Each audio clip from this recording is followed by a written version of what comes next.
ઉપસ્થિત સર્વે ભાઈઓ બહેનો માતાઓ તમામને વિનંતી છે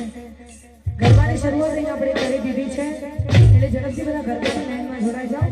કારણ કે તમે લોકો રમશો તો અમને પણ ગાવાની મજા આવે એટલે બધાને વિનંતી કે ગરબાની લાઈનમાં જોડાઈ જાઓ